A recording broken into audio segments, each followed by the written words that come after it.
சொல்லுங்க திரு சாம், ஜேபில என்ன நடந்துச்சு? எந்த பேய பாத்தீங்க? அந்த வீடு வாங்கி 2021 தான் குடியேறணும். ஒரு அபார்ட்மெண்ட். ஸோ புது வீடு தான். 2021 குடியேறி 2023 தான் எனக்கு பிரச்சனையே ஆரம்பிச்சிச்சு. அது எப்படி எனக்கு பட்டுச்சுன்னு எனக்கு தெரியல. ஏன்னா நான் சிங்கப்பூர்ல வேலை செய்யறேன், டெய்லி போயிட்டு வர்றது. ஒய்ஃப் ஹாஸ்பிட்டல்ல வேலை செய்றாங்க. ஸோ அவங்க கூட ஃபாலோ பண்ணி வந்துச்சா இல்ல எனக்கு தெரியல. ஆரம்பத்துல மொத கால் அப்படியே சொரண்டோம். தூங்கிட்டு இருக்கும் நல்லா தூங்கிட்டு இருப்பேன். திடீர்னு பார்த்தா காலை சொரண்டும். அலறி அடிச்சு எழுந்திருச்சு பக்கத்துல வைஃபை டக்குன்னு அடிச்சு எழுப்புவேன். அவங்க ஒரு போயிட்டு கட்டுவாங்க, ஒன்னும் இல்ல சும்மா பாடுங்க அப்படின்ட்டு. இதே மாதிரி ஒரு குறைஞ்சது ஒரு 2 மாசம் 3 மாசம் காலை சுரண்டுறது, காலை சுரண்டிட்டு காண போயிடும். அப்புறம் உங்க காலை மட்டுமா இல்ல வைஃப் காலையும் சேர்த்தா? என் காலு மட்டும்தான். எங்க வீட்டுல 4 பேர் இருக்கிறோம். 4 பேர்த்துல என்ன மட்டும்தான் அது நோண்டி. அது எனக்கு காலை ஒழுங்கா ஸ்க்ரப் பண்ணி கிளீனா வச்சுக்கல போல. நான் ஒண்டி ஆண்னால இருக்கலாம், மத்தவங்க எல்லாம் பெண்கள். சோ நான் ஒரு ஆண்னால மேபி இருக்கலாம். சோ இப்படியே 2 மாசம் கூட. அப்புறம் அதுக்கப்புறம் கொஞ்சம் சேட்டை கூட ஆரம்பிச்சிருச்சு. பக்கத்துல வந்து நிக்கிறது, கைய இழுக்கிறது, கைய பிடிச்சி இழுக்கிறது, நெஞ்சு மேல ஏறி உட்கார்றது, இந்த மாதிரி எல்லாம் இருந்துச்சு. ஃபீல் பண்ண மட்டும் தான் முடியுமா இல்ல பாக்கவும் முடிஞ்சதா? மத ஃபீல் பண்ணதான் முடிஞ்சுச்சு. குறைஞ்சு ஒரு 8 மாசம் இருக்கும், அப்படியே ஓடிக்கிட்டே இருந்துச்சு. அப்ப நான் என்ன செய்வேன்னா, வைஃப் ராத்திரி வேலைக்கு போயிட்டாங்கன்னாக்கா நான் என்ன செய்வேன்னாக்கா காடி எடுத்துட்டு நேரா பக்கத்துல இருக்கிற பெட்ரோல் ஸ்டேஷன்ல போயிட்டு அங்க படுத்து தூங்குவேன். காடியில படுத்து தூங்கிடுவேன். ஐயோ என்ன கொடுமை சார். இப்படித்தான் ஒரு கிட்ட ஒரு 8 மாசம் அப்படியே தான், 8-9 மாசம் அப்படியே தான் ஓடிக்கிட்டு இருந்துச்சு. நானும் எங்கெங்கயோ போய் பார்த்தேன், எடுத்துட்டேன். வீட்டுல நிறைய பேர் வந்து செஞ்சு பாத்துட்டாங்க, போயிருச்சு அப்படின்னு வந்து அப்புறம் பார்த்தாக்கா ஒரு நாள் நல்லா இருக்கும், மறாவது நாள் ஆரம்பிச்சிடும். அப்புறம் அப்படியே இருக்கும்போது முழக்கால தான் ஒரு இடத்துல போய் பார்க்கும்போது சொன்னாரு, இந்த மாதிரி உனக்கு பிரச்சனை நிறைய இருந்துச்சு. ஆமா நிறைய பிரச்சனை. கை என்னோட ஒரு ரைட் சைடு கை வந்து அப்படியே பேரலைஸ் ஆயிடுச்சு. கை தூக்க முடியாது. எனக்கு சோறு சாப்பிடும் போது அப்படியே கைய அப்படியே உதறும். நான் நினைச்சேன் போச்சுடா இதோட முடிச்சு நம்மளுக்கு கையு. ஸ்பெஷலிஸ்ட் வரைக்கும் போய் பார்த்து அவங்களும் என்னென்னமோ எக்ஸ்ரே பண்ணி எம்ஆர்ஐ பண்ணி இன்ஜெக்ஷன் பண்ணி உனக்கு ஒண்ணுமே இல்ல, நார்மலா தான் இருக்கிறேன். அதுக்கப்புறம் தான் போயிட்டு முழக்கால ஒரு கோயில்ல போயிட்டு பார்த்தப்ப சொன்னாரு, இந்த மாதிரி உனக்கு பட்டிருக்கு. அப்ப சில ஜாமானுங்க கேட்டாரு. அப்ப நீங்க வாங்கிட்டு அடுத்த வாட்டி வாங்க அப்படின்னாரு. அப்ப அந்த மாதிரி எழுதி கொடுக்கும் போது அவர் என் முன்னுக்கே அந்த எலுமிச்சை கைய வெட்டுறாரு. உள்ளுக்கு முடி நிறைய இருக்கு, அப்படியே குத்து மாதிரி இருக்கு அப்படியே முடி. இப்ப எடுத்துட்டாரு. அப்ப அதோட கை நல்லா போச்சு. அப்புறம் அந்த இதெல்லாம் கொஞ்சம் சாங்கியெல்லாம் செஞ்சுட்டு அப்புறம் சொன்னாரு, இத போகும்போது ஆத்துல விட்டுருங்க, ஆத்துல விட்டுட்டு நேரா போயிருங்க வீட்டுக்கு அப்படின்ட்டு. அப்ப மறாவது நாள் எழுந்துட்டு எனக்கு கை வழி எல்லாமே கம்ப்ளீட்டா கிளியர் ஆயிடுச்சு. ஒரு வலி இல்ல, கை நார்மலா ஆயிடுச்சு. எனக்கு ஒரு வாரம் கழிச்சு அந்த சேட்டை ஆரம்பிச்சிருக்கு திருப்பி. இந்த வாட்டி வந்து உருவத்தை காட்ட ஆரம்பிச்சிருச்சு. எனக்கு நான் வந்து சிவரு ஓரத்துல படுத்திருப்பேன், அப்புறம் இங்கிட்டு வைஃப் படுத்திருப்பாங்க. அவங்க பக்கத்துல நின்றுட்டு அப்படியே குனிஞ்சு என்ன பாத்துக்கிட்டு இருக்கு. முடி வந்து தர வரைக்கும் இருக்கு, வெள்ளைய. ஆனா மூஞ்சி வந்து செம்ம டஷட், பார்க்கவே முடியல என்னால. அவ்வளவு கொடூரமான ஒரு மூஞ்சி, அப்படியே கிழிஞ்சி மூஞ்சி எல்லாம் கிழிஞ்சி இருந்துச்சு. அதுக்கப்புறம் நான் எப்படி தூங்குவேன் சொல்லுங்க பாப்போம். அன்னைக்கு பூரா விடிய உட்காந்து என் வைஃபையும் தூங்க விடாம, வேலைக்கும் போவாம, காலை எழுந்துட்டு நல்லா வாங்கி கட்டினேன். வேலைக்கு போகாம வைஃபை எழுப்பின பிறகு அந்த ஒரு ஒன்னும் தெரிஞ்சுதாங்க. இல்ல அவங்கள நான் தட்டி அவ்வளவு நேரம் எழுப்புனேன். அதுக்கப்புறம் தான் அவங்களுக்கே வந்து அந்த நான் கூப்பிடுறது அவங்களுக்கு தெரிஞ்சுச்சு.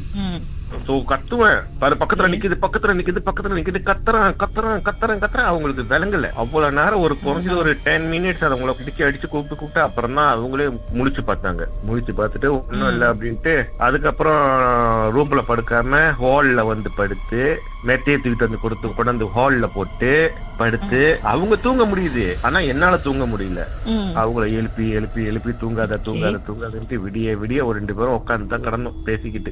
என்னென்னமோ பண்ணி பார்த்தோம், அது அந்த வீட்டை விட்டு போவார மாதிரியே தெரியல. நிம்மதியும் போச்சு, உங்களோட பாதி காசும் போச்சு. அப்புறம் வீட்டு துரத்திருச்சா? நல்ல வேலை அந்த டைம்ல நான் 100 வீடு வாங்கியிருந்தேன், அதோட சாவி கிடைச்சிச்சு. இருந்துச்சு. அந்த வீட்டை விறுவிறுன்னு ரினோவேஷன் பண்ணி அந்த வீடுக்கு குடியேறிட்டேன். இப்ப நிம்மதியா தூங்குறேன், நிம்மதியா இருக்கேன், எல்லாமே ஒரு பிரச்சனையும் இல்ல எனக்கு. அந்த ஆண்டவ முடியத்துல அந்த வீட்டை சேவா கொடுத்துட்டு அந்த சேவா கொடுக்கறவங்களுக்கு ஒரு பிரச்சனையும் இல்ல. அப்ப நீங்க தான் சார் என்னமோ சேட்டை பண்ணிருக்கீங்க. எங்க இருந்து கூட்டு வந்திருக்கீங்க அத வாவான்னு? நான் கூப்பிட்டு வரதா? என் வைஃபு கூப்பிட்டு வந்திருப்பாங்க. அவங்க ஏன்னா ஹாஸ்பிட்டல்ல வேலை செய்றாங்க, நிறைய இத பாக்குறாங்க. அவங்க சொல்லுவாங்க என்கிட்ட, அங்க பார்த்தேன் இங்க பார்த்தேன் அப்படின்னுவாங்க. 2 வருஷம் கூட ஒரு பிரச்சனையும் இல்லாம இருந்துச்சு. அதுக்கப்புறம் தான் பிரச்சனை ஆரம்பிக்குது எங்களுக்கு. இப்படி லைன்ல இருங்க, பாட்டுக்கு பிறகு மேலும் பேசலாம்.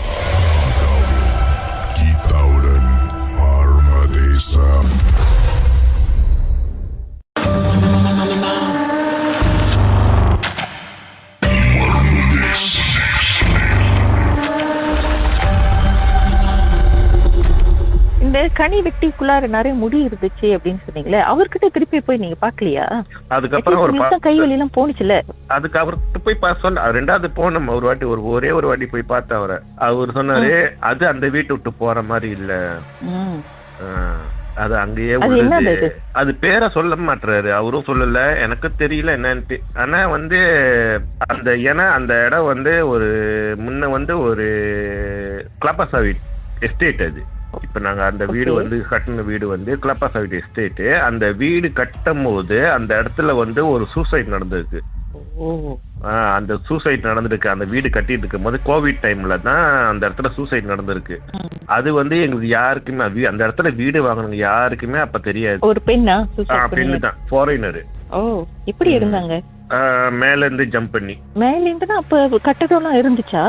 கட்டடம் ஏறிட்டு இருந்துச்சு, ஒரு 7 ஃப்ளோர் ஏறிடுச்சுன்னு நினைக்கிறேன் அவங்க சொல்லும் போது. ஏன்னா நான் விசாரிச்சப்ப, ஏன்னா அங்க அந்த கன்ஸ்ட்ரக்ஷன் சைட், ஏன்னா அதுக்கப்புறம் பக்கத்துலயும் பில்டிங்ஸ் கட்டிக்கிட்டு இருந்தாங்க. சோ அப்படி பேசிட்டே இருக்கும் போது கேட்கும் போது அப்ப அவங்க சொன்னதுதான் கரெக்டா, நான் இருந்த பிளாக்ல தான் அந்த சூசைடு நடந்திருக்கு. அதுவும் என்னோட வீடு இல்ல, அந்த அந்த என்டையர் பிளாக்கே தெரியாது அந்த இடத்துல நடந்தது. ஏன்னா கோவிட் டைம்ல நடந்தது. இந்த விஷயம் உங்களுக்கு எப்படி தெரியும்? அதான் பக்கத்துல கன்ஸ்ட்ரக்ஷன், இங்க கட்டின வீடு கட்டினவங்க தான் பக்கத்துல இன்னொரு பில்டிங் கட்டிக்கிட்டு இருந்தாங்க.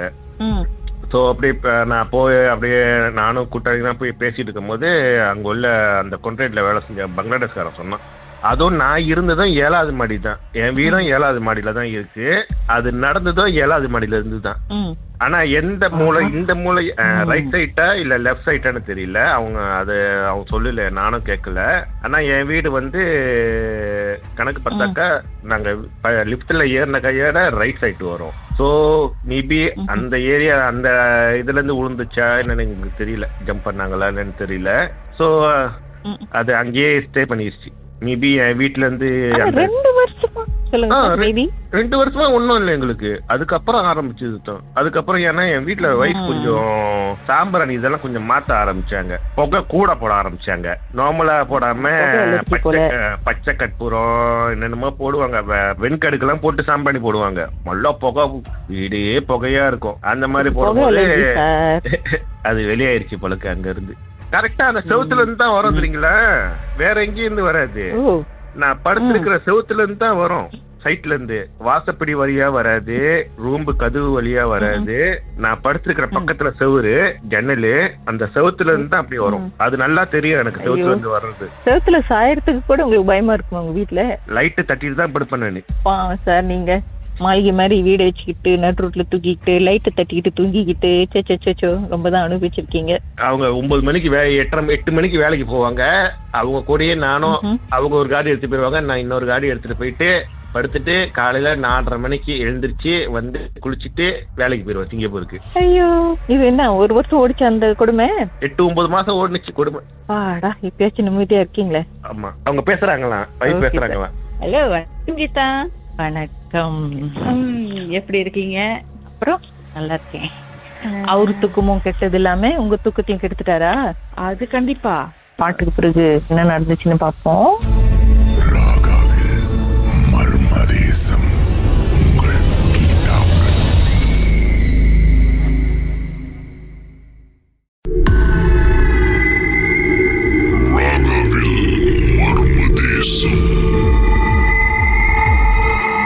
ராகவில் இது மர்ம தேசம். சொல்லுங்க. எத்தனை மாசம் நான் வந்து தூக்கம் இல்லாம நான் வேலைக்கு போய் கண்ணெல்லாம் அப்படியே அப்படியே வீக்கத்துல பிதுங்கிட்டு இருக்கோம். கேட்பாங்க எல்லாம், என்ன கண்ணுல இப்படி பிதுங்கிட்டு இருக்கு, வீட்டுக்காரர் எதுவும் அடிச்சுட்டாரா கேட்பாங்க. வீட்டுக்காரெல்லாம் அடிக்கல, ஆனா எங்க வீட்டுல சேட்டை தான் தாங்க முடியல. அவங்களும் எல்லாரும் மந்திர வரையெல்லாம் இங்க போ அங்க போ, பார்க்காத இடம் இல்ல, கிட்ட கிட்ட நான் பண்ண செலவு வந்து சொல்ல முடியாத செலவு, அந்த மாதிரி எல்லாம் பண்ண. ஆனா எனக்கு ஒரு டவுட், அது ஏன் உங்களை டிஸ்டர்ப் பண்ணாம அவரை மட்டும் டிஸ்டர்ப் பண்ணிருக்கு? உங்களை எப்படி விட்டு வச்சுச்சு?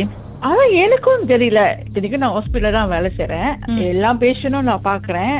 சோ எல்லாம் போடி நான் ஃபாரன்சிக் கூட போறேன் வரேன். சோ அதெல்லாம் நான் பார்த்து எனக்கு பேய், அவர் சொல்லுவாரு, நீயே ஒரு பேய், பேய் இங்க உன்னை பார்த்து பயப்பட போகுதுன்னு கேட்பாரு. எங்க வீட்டுக்காரே கேட்பாரு. ஹாஸ்பிட்டல் நீங்க எதுவும் பாத்தீங்க அப்படி இப்படின்னு சொன்னாரு முத? இல்ல, அதாவது இந்த பாடி, இந்த ஃபாரன்சிக், இந்த சூசைட் இதெல்லாம் வந்து நான் பாத்துருக்கேன் பாருங்க. ஃபாரன்சிக்ல வந்து பிளட் டெஸ்ட் எல்லாம் பண்ணுவாங்களா. சோ சம்டைம் எனக்கு அந்த கூசஸ் எல்லாம் இருக்கும், நான் போய் அட்டெண்ட் எல்லாம் பண்ணுவேன். ஆக்சுவலி நான் வந்து கிச்சமாசால தான் வேலை செஞ்சேன், எமர்ஜென்சி டிபார்ட்மெண்ட் நான் வேலை செஞ்சனால எனக்கு ஒவ்வொரு நாளும் சாவு தான், ஒவ்வொரு நாளும் தான் சாவு பாக்குறது, ஒவ்வொரு நாளும் நான் வந்து பாடி எஃபெக்ட் பண்ற வேலை தான். அந்த மாதிரி ஒரு வேலை. இது அதோட ஆத்மா, பேய், ஆவி அதெல்லாம் பார்த்ததுல அப்படிலாம் ஒண்ணும் இது வரைக்கும் ஒண்ணும் வந்தது இல்லை எனக்கு. அந்த வீட்டுல இருக்கும் போது அவர் பாப்பார்ல, அப்பப்ப காட்சி கொடுத்துச்சுல அவரோட குட் ஃப்ரெண்ட், அத நீங்க பாத்தீங்களா? எனக்கு அந்த மாதிரி இல்ல, ஒண்ணுமே இல்ல. எனக்கு நான் வந்து அவர்கிட்ட சொல்லுவேன், நீங்க என்ன நாடகம் நடத்துறீங்களான்னு கேட்பேன், சீரியல் எதுவும் பாக்குறீங்களான்னு கேட்பேன்.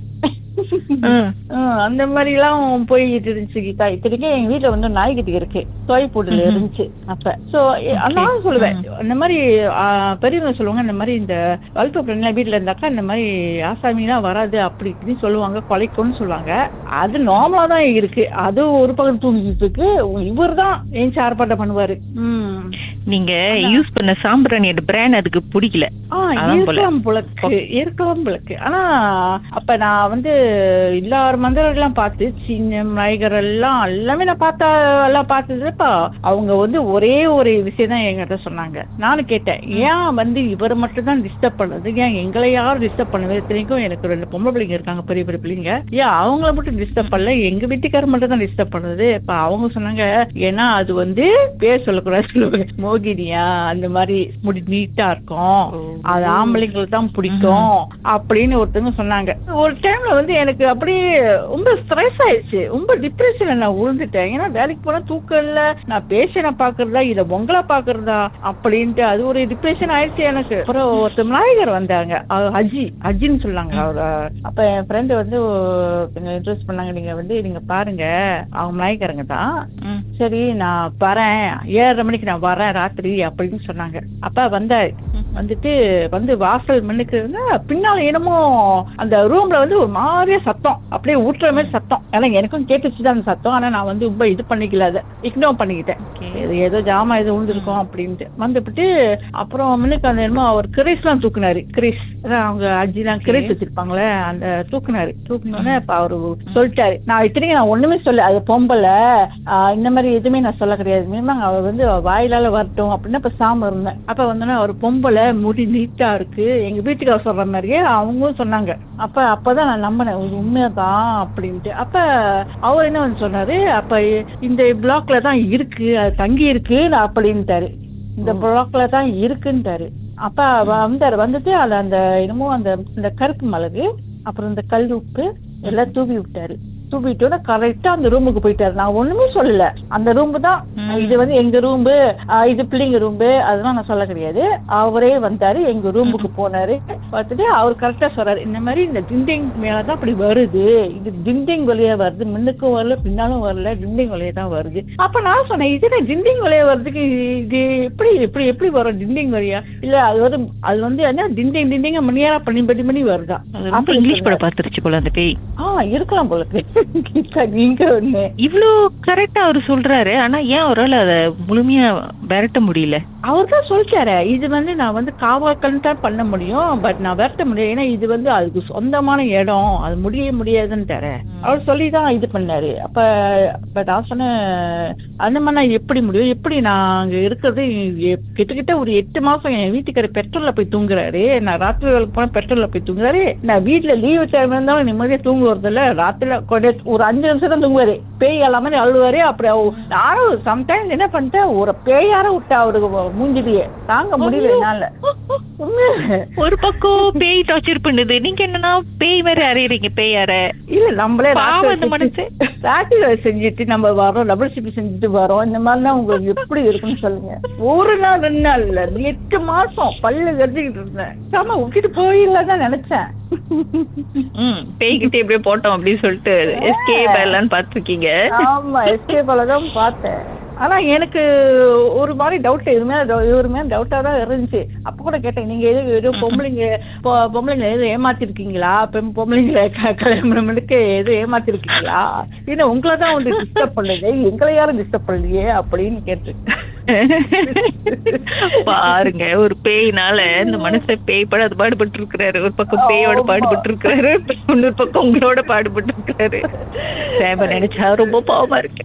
ஆமா கீதா, 8 மாசம் கீதா. ஐயோ அது ஒரு பெரிய எனக்கு மெமரி, அது இன்னும் மறக்க முடியாது எனக்கு. இதெல்லாம் வந்து மறக்க முடியாம அதே நினைச்சிட்டு இருக்கீங்களா? வந்துரு போது பார்த்து.